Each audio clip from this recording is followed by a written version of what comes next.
Buenas noches. Este es un desinformativo de humor y el único objetivo que tiene es entretener.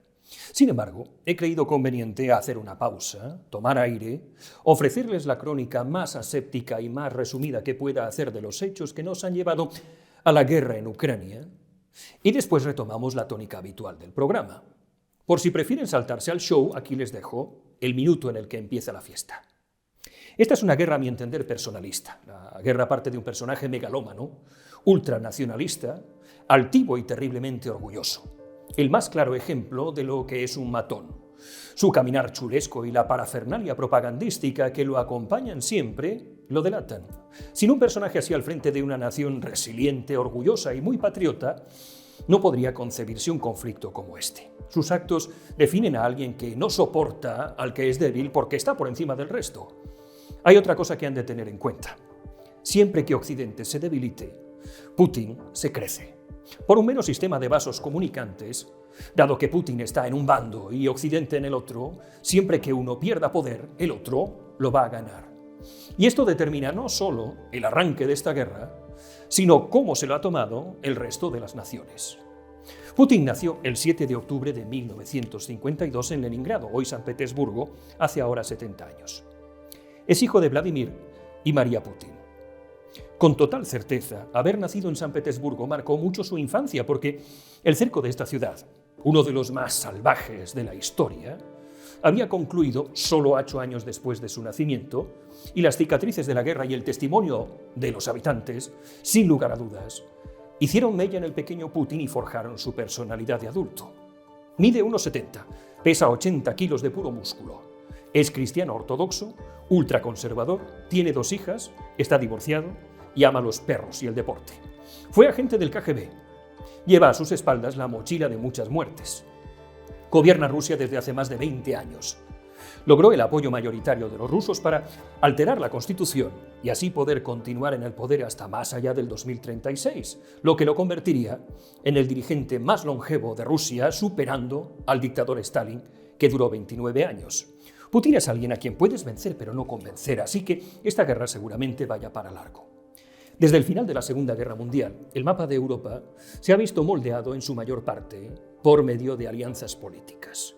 Y la guerra había tenido hasta ahora escasa repercusión en la formación de las fronteras del viejo continente. Sin embargo, Putin parece querer redibujar el mapa de Europa por la fuerza, basándose en la creencia firme de que durante mucho tiempo Ucrania ha pertenecido a Rusia y que en realidad rusos y ucranianos son un solo pueblo. Yo creo que la identidad de Ucrania no se puede obviar. El hecho de que es un país soberano con sus propias características tampoco. Sin embargo, tampoco se pueden negar sus relaciones con Rusia, que son más que íntimas y que históricamente están ahí. Perteneció al Imperio ruso en los siglos XVIII y XIX.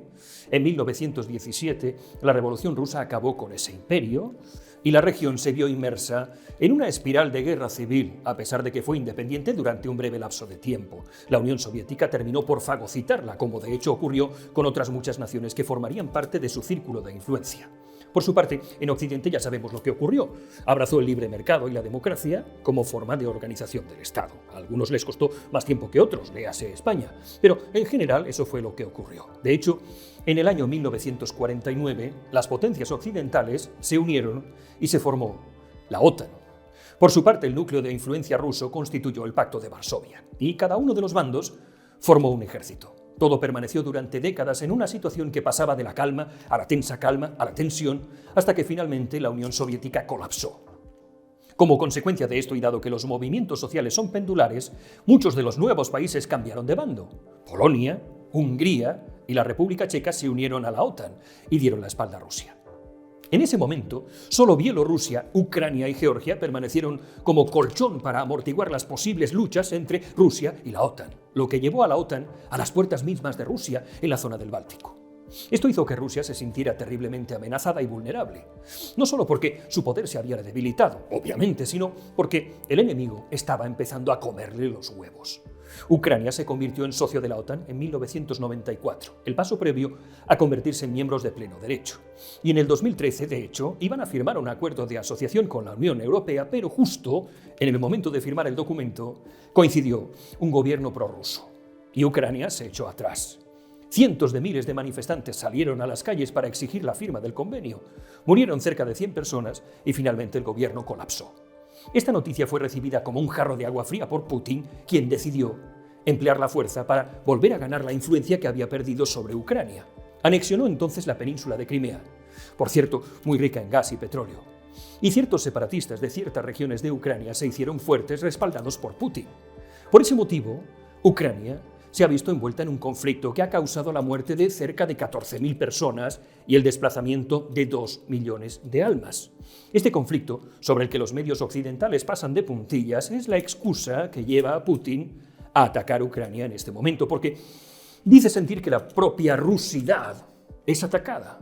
Durante 8 años Putin se ha aferrado a la situación inestable de esta región para intentar desestabilizar Ucrania y conseguir un acercamiento a la influencia de la esfera rusa. Todo esto hasta noviembre del año pasado.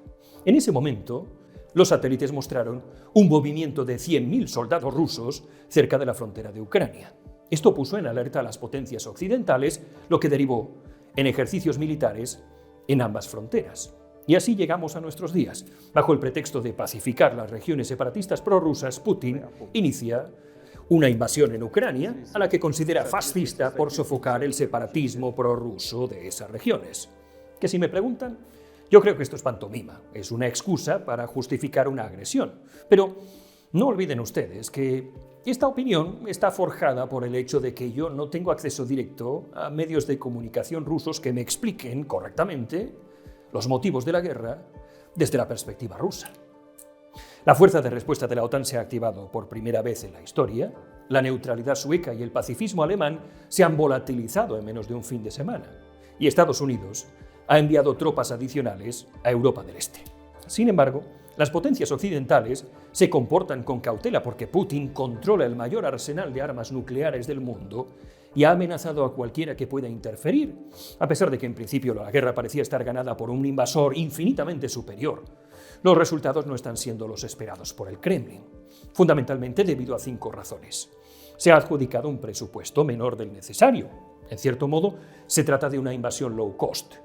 Se ha subestimado la resistencia de la población, se ha subestimado la tecnología disponible por Ucrania. Además, la población rusa tiene en general un sentimiento antibelicista. Se están sucediendo las manifestaciones en diversas ciudades de Rusia, lo que conlleva una pérdida de popularidad de Putin. Y finalmente, está habiendo problemas logísticos y de suministro para las tropas desplegadas en la región. Los medios occidentales se han ocupado de transmitir esas imágenes de soldados casi adolescentes, alimentados con raciones de comida caducada desde hace 15 años. Quizá lo único bueno de esta guerra es que tal vez Europa salga más unida y sobre todo con una política energética y militar mucho más madura. Hasta aquí la parte más seria del programa. Todo esto ha sido información aséptica. Habrá notado que he intentado evitar adjetivos e insultos e improperios que son habituales en mí. A partir de ahora comienza la parte de opinión totalmente sesgada y que no deben creer porque yo no soy más que otro cuñado que de todo esto no tiene ni puta idea. Bueno, ¿estamos ya en la misma longitud de onda? ¿Sí? Vale, empezamos.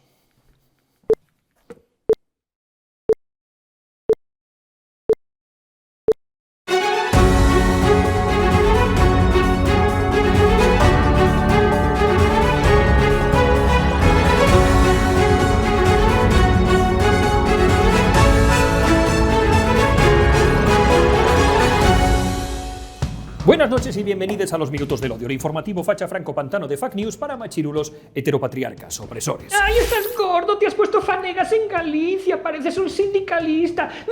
Cancelo mi suscripción. Estoy tomando corticoides por un problema en el hombro. Un poco de por favor. Ay, pues yo prefiero al furro. Cancelo mi suscripción. ¡Ah, lo sabía! ¡Te lo dije! Me han bastado 3 semanas para hacerme imprescindible. Sabía que la audiencia reaccionaría a mi saber hacer. Exijo, ahora mismo, una subida inmediata del salario y un chofer y dietas de desplazamiento, y además quiero un coro de vírgenes que canten mis alabanzas. Vamos a ver, señor Kapuczynski, lo máximo a lo que va usted a aspirar es alguna conexión para hacer una crónica a cambio de un cuenco de arroz. O lo toma o lo deja. Lo tomo, pero si alguna envía bragas al apartado de correos, me las quedo yo. La guerra ha tomado por sorpresa a Occidente y las reacciones de nuestros líderes han resultado ser cuando menos pintorescas. Inmediatamente se han planteado sanciones económicas, obviando el hecho de que Cuba, por ejemplo, lleva 60 años padeciéndolas y ahí siguen los muy cabrones. A principios de la semana, un contundente Borrell salía a dar una rueda de prensa anunciando medidas sin precedentes. Russia has also been excluded from the Eurovision Song Contest. It may look a small thing from the geopolitical point of view, but they will have a wide social resonance. Also from the Champions League final that will not be held in St. Petersburg, and the Russian Formula One Grand Prix has also been cancelled. No es ningún secreto que esta guerra se ha producido en gran medida porque Occidente entero está embarcado en una cruzada estúpida de buenismo que lo debilita. El mismo líder del mundo libre es una momia que apenas es capaz de dar 6 pasos por los jardines de la Casa Blanca sin dormirse, o que es incapaz de dar un discurso sin equivocarse, como esta semana, que animaba al pueblo iraní a resistir ante la presión de Putin. Putin may circle Kyiv with tanks, but he'll never gain the hearts and souls of the Iranian people. Por cierto, que no sé si soy yo, pero la cara de Kamala Harris esa es la viva estampa de quien sabe que le queda poco para dejar el banquillo. Hablamos de una sociedad que aprueba en un Consejo de Ministros una nueva educación primaria que consiste en eliminar dictados, la regla de 3, los números romanos, para enfocar las matemáticas de manera socioafectiva. Hablamos de una sociedad que se reía nerviosamente porque los medios de comunicación se escandalizaban hace unos meses porque el régimen talibán de Afganistán no iba a ser paritario. Una sociedad que ahora mismo se encuentra con un ejército, el estadounidense, demasiado ocupado en dar voz a las minorías como esta esperpéntica reunión de altos mandos transexuales. Una sociedad que asiste atónita a que la misma CBS, una de las cadenas más importantes de Estados Unidos, relatara como algo súper importante en este conflicto el trato de los transexuales en Ucrania. Hablamos de una sociedad aborregada, acomodaticia, blandita, sumisa, obediente, desvinculada de la realidad, una sociedad cuyo ejército más importante se embarcaba hace unos meses en una cruzada para entrenar a sus reclutas en el uso adecuado de los pronombres. En fin, un conglomerado de naciones política y socialmente muy débiles que han vivido demasiados años en la opulencia y que ahora se dedican a perder el tiempo en cuestiones irrelevantes y a crearse problemas inexistentes. No es de extrañar que la primera reacción de todos ellos haya sido cantar el Kumbaya y pintar sus parlamentos y sus monumentos con la bandera de Ucrania, como si esto fuera a causar la más mínima mella en un individuo práctico, implacable y cargado de testosterona como es Vladimir Putin. Para que se hagan una idea de la debilidad y estupidez de Occidente, en Españita, una desquiciada viudiña decía esto. Conflicto global que va a tener gravísimas consecuencias, no solamente para la población ucraniana, como estamos viendo, y quiero decirlo también, particularmente para los niños y niñas y para las mujeres, que son las que más sufren en cualquier conflicto bélico. Está grillada, no caben más explicaciones. Fíjense que de las primeras medidas que tomó Ucrania es cerrar las fronteras a los hombres para que vayan a luchar. Si esta medida se llega a tomar contra las mujeres, estarían todas las charos berreando como desquiciadas. Pero cuando de verdad tienes un ejemplo clarísimo de eso que dicen que es el privilegio de ser un machirulo, no solo se callan como putas y se esconden debajo de un felpudo, sino que dicen barbaridades como la que dice la viudiña o la propia Hillary Clinton, que no deja de ser el modelo a seguir de la viudiña. Una arrimada que si no llega a ser por su pareja no estaría donde está, que vive de este teatrillo y que ha tenido los santos ovarios de asegurar lo siguiente. Las mujeres siempre han sido las principales víctimas de la guerra. Las mujeres pierden a sus maridos, a sus padres, a sus hijos en los combates. Los maridos, los padres y los hijos, que le den por culo. Que al fin y al cabo no son humanos. Pero volviendo a la viudiña, me sorprende mucho que haya incluido en su discurso a los niños, que al fin y al cabo no son más que la simiente del mal. Los niños son violadores y opresores en potencia. Para la viudiña, la guerra la sufren las mujeres, las niñas, pero no los hombres, que suponen más del 90% de las bajas, no. Los hombres están de puta madre, están en su salsa, pasándoselo teta. Pero miren, no voy ni siquiera a acudir a las cifras de muertes de hombres versus mujeres, que sería lo evidente. No hay más que ver a este pobre desgraciado, despidiéndose de su hijita, a la que no sabemos si volverá a ver, para comprobar lo bien que les está sentando el privilegio machista a los heteropatriarcas opresores. Y mira que me prometí que no pondría imágenes así, pero es que me cago en el feminismo y la madre, no el padre, que las parió a todas.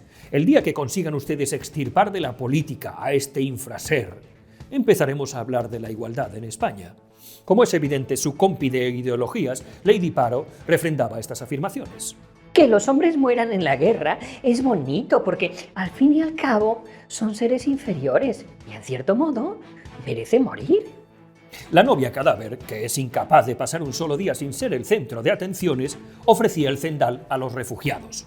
El tuit de la Comunidad de Madrid es solo ligeramente tendencioso porque en realidad la novia cadáver no ha ofrecido nada, lo ofrece la Comunidad de Madrid y sobre todo sus contribuyentes, que son los que están pagando la fiesta. Le faltó ofrecer al pueblo ucraniano un cargamento de mascarillas a buen precio. Si se fijan ustedes en el mapa de la distribución de refugiados por Europa ahora mismo, verán que el grueso de ellos se acumulan en Polonia, en Alemania, en Moldavia, Eslovaquia o Rumanía, lo cual es lógico porque son los países vecinos y porque los refugiados se desplazan fundamentalmente por tierra, es decir, que la novia cadáver ha hecho simplemente propaganda empleando la guerra, sin más. Una posición algo más comprometida ha sido la de los comunistas, porque si bien hijo de Putin no es comunista y Rusia no es comunista, lo cierto es que ha hecho todo lo posible por favorecer a los regímenes comunistas del mundo y así Venezuela, Cuba, Corea del Norte y demás países de la órbita se han posicionado abiertamente a favor de la invasión. Aquí Nicolás Maduro haciendo de Chávez y repitiendo como un papagayo las consignas de hijo de Putin, es decir, que Rusia es buena y que lo único que quiere es pacificar la región. Por eso Venezuela anuncia todo su respaldo al presidente Vladimir Putin en la defensa de la paz de Rusia. Esto al menos es el mensaje que llegaba a los medios internacionales, pero en Fact News hemos conseguido la grabación original sin ser retocada por los servicios de propaganda venezolanos. Y es que el pueblo venezolano tiene que comprender que si Putin me quita su apoyo, yo mañana me voy al carajo. Por eso mismo, anuncio todo mi respaldo al presidente Vladimir Putin. Y si mañana ese hijo de puta de Rusia aparece comiéndose un niño crudo, yo lo voy a defender igual. Así le coma los ojos a mi madre. Todo el apoyo al presidente Putin, todo el apoyo a sus rublos. ¿Quiénes están apoyando por ahora a hijo de Putin en todo este despropósito? Pues quienes han recibido dinero de él: Irán, Venezuela, Nicaragua, Bielorrusia, Cuba, Siria y la Autoridad Palestina. Así que no hace falta que Putin sea comunista, basta con agitar un fajo de rublos destinados desde un principio a ratonar el poder de Occidente. A pesar de esta lista de socios, gente como Isa Serra intentaba disimular diciendo que la alianza de Putin con la extrema derecha en el mundo tiene como pilar la lucha contra el avance de los derechos de las mujeres y los derechos LGTBI o PECOR, esas cosas que dice siempre. No, señora, no. Ni Irán, ni Venezuela, ni Nicaragua, ni ninguno de esos países son sospechosos de ser extrema derecha. Putin se va a aliar con quien le ayude a desestabilizar Occidente, sin importarle el color, simplemente da la casualidad de que los rojos son los que están más hambrientos de rublos, nada más. En Españita, los comunistas han intentado quemar una bandera de la Unión Europea porque apoyar al bando europeo sería apoyar al imperialismo yanqui, sin saber que por normativa comunitaria las banderas son ignífugas. Así que, tras media hora arrimándole el mechero, se han tenido que dar por vencidos. ¡Viva la revolución! Estas imágenes contrastan vivamente con las emocionantes manifestaciones que han tenido lugar en Praga, quien sí vivió las bondades del comunismo cuando fue invadida por Rusia en 1968.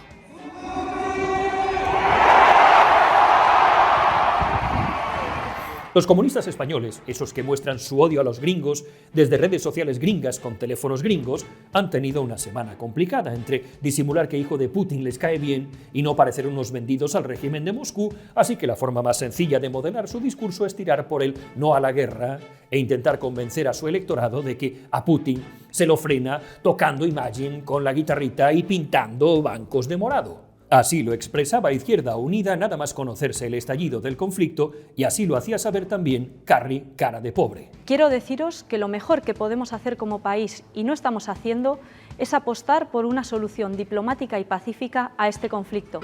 Libertad, amor y paz. ¡Oh! Por cierto que esta pava dijo que dimitiría si Españita enviaba armas a Ucrania, pero claro, a ver quién coño le va a dar casi 80.000 pavos anuales por hacer TikToks. Su postura ha sido apoyada así en rueda de prensa por su compañera de partido, Lady Paro.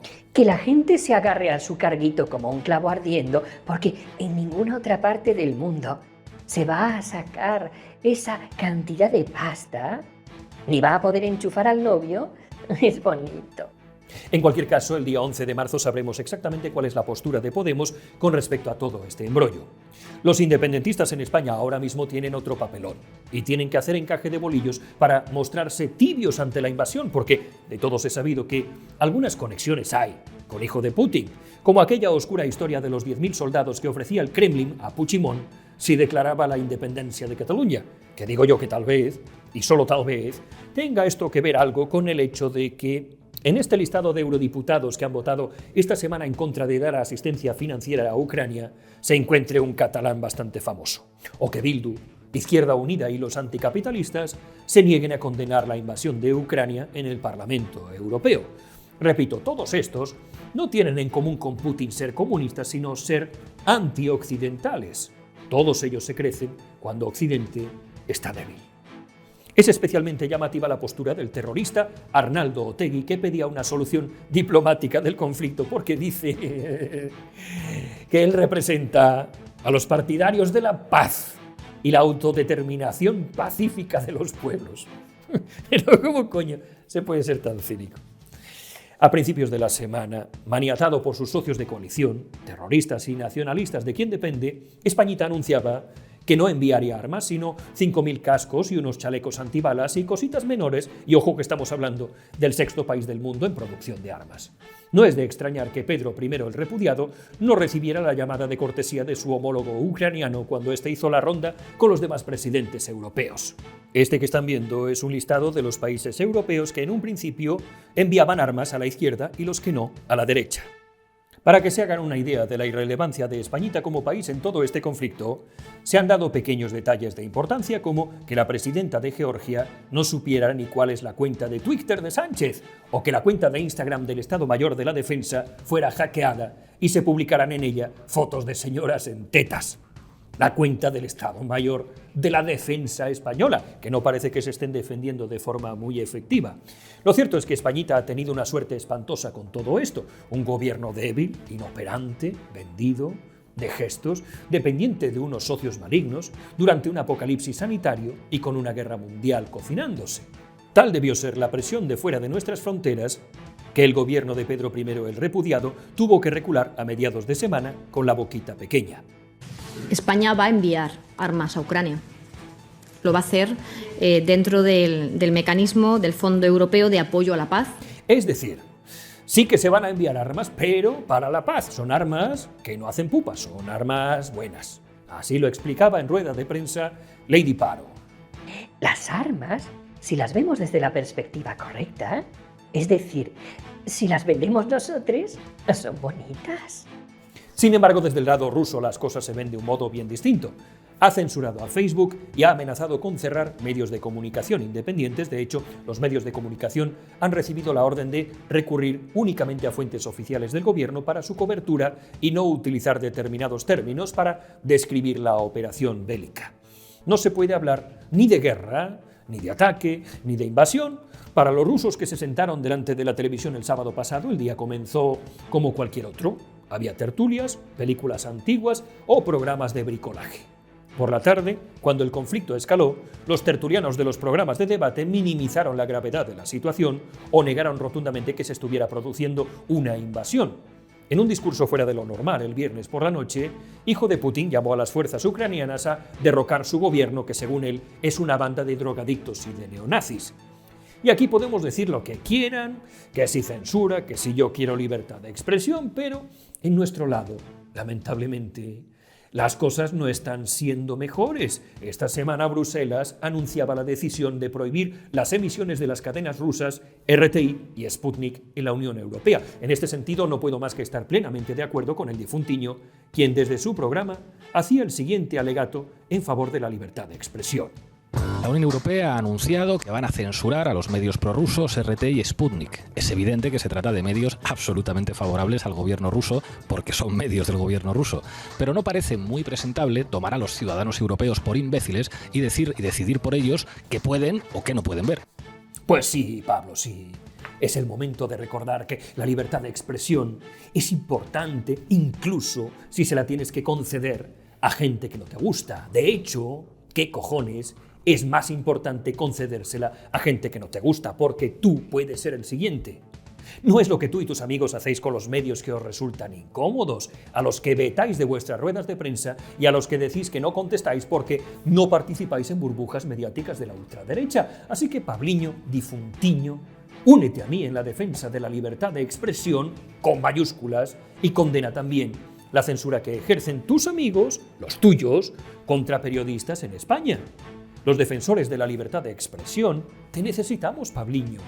¿Y cuál es la postura del partido que no ha de ser nombrado? Pues curiosamente también es difícil, más que nada por la postura de sus novios en Europa. Así que don Santiago Icierra España ha preferido emplear el conflicto armado para sacar una vez más su tema recurrente, los moros. Y ha centrado sus discursos en diferenciar a la gente marrón, que es mala, de la gente blanca, que es buena.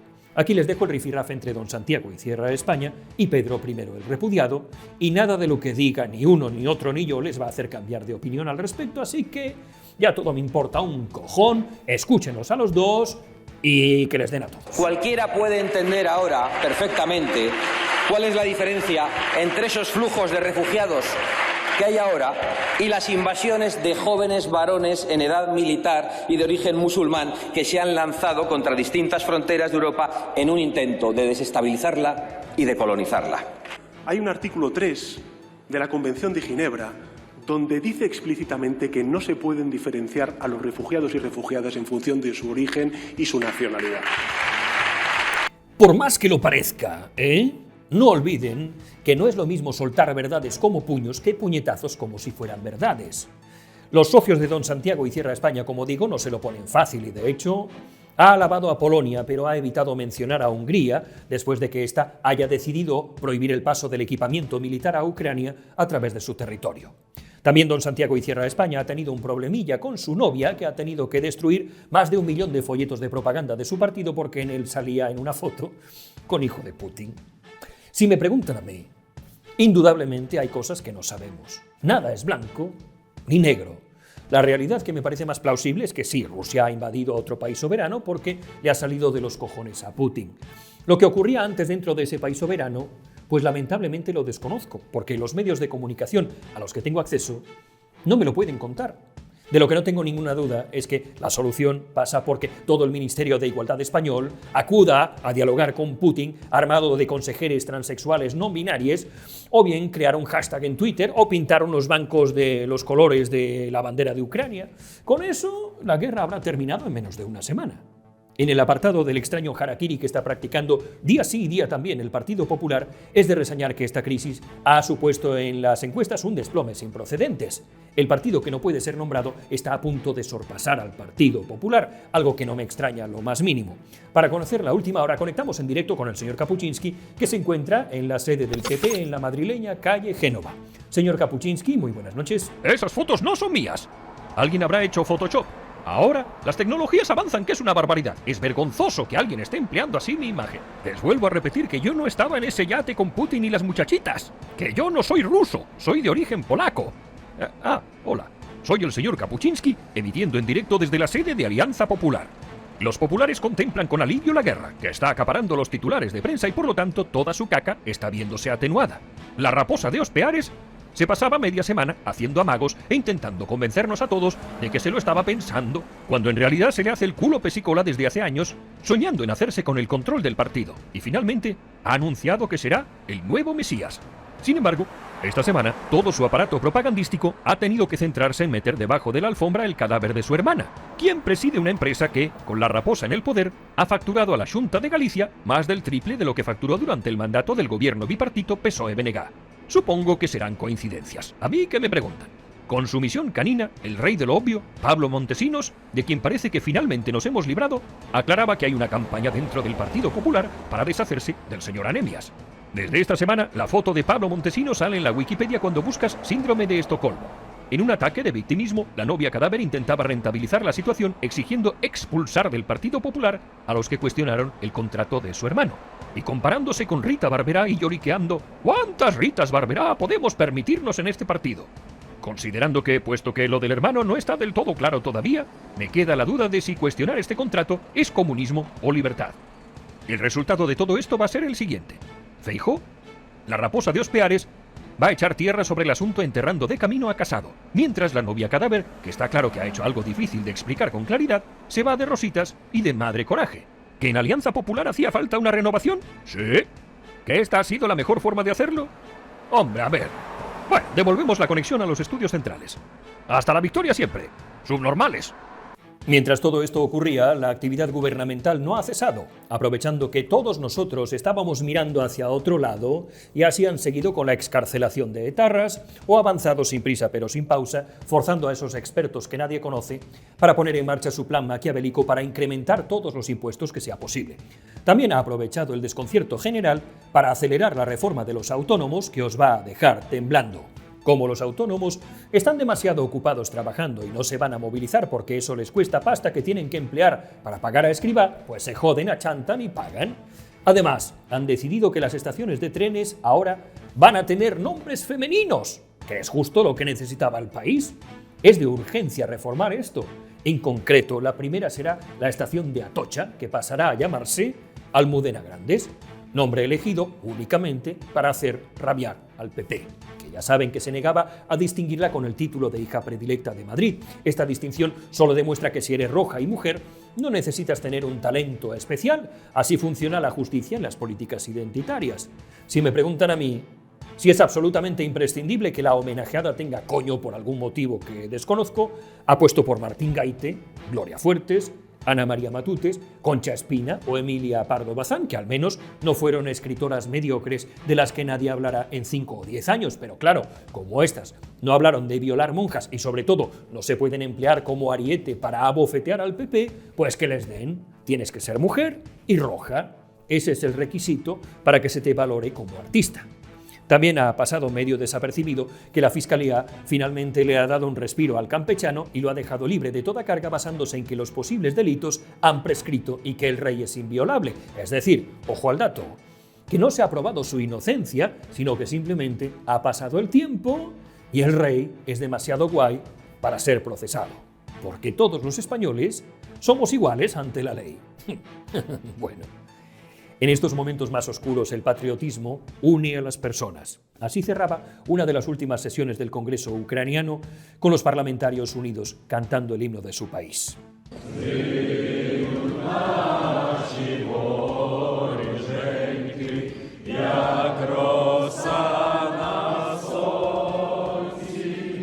La verdad sea dicha, uno a veces siente envidia de los países que tienen intacto su patriotismo y sobre todo que tienen letra en el himno, porque ¿qué harían en el Congreso de los Diputados de Españita si, por ejemplo, se inicia una invasión por parte de Marruecos? Chinda, cachinda, cachinda, cachinda, chinda, chinda, chinda, chinda, chinda, chinda. Nada que celebrar, el himno es fascista. Pero podría ser peor. Podrían ser ustedes ucranianos. Seguro que me dejo muchas noticias en el tintero, pero ya están ustedes para reprochármelo con furia porcina en los comentarios. Lo cierto es que estoy hasta los cojones de todos nosotros. Hasta aquí los minutos del odio de esta semana. Recuerden ustedes ser resilientes, evitar pronunciarse en contra de Putin por si les corta el suministro de rublos, coman insectos, asistan la próxima semana a la manifestación de las Charos, muestren las tetas en una parroquia, cambien su coche por una bicicleta, en definitiva, sean subnormales. Slava Ukrainie Kozle! Tak me smoshme!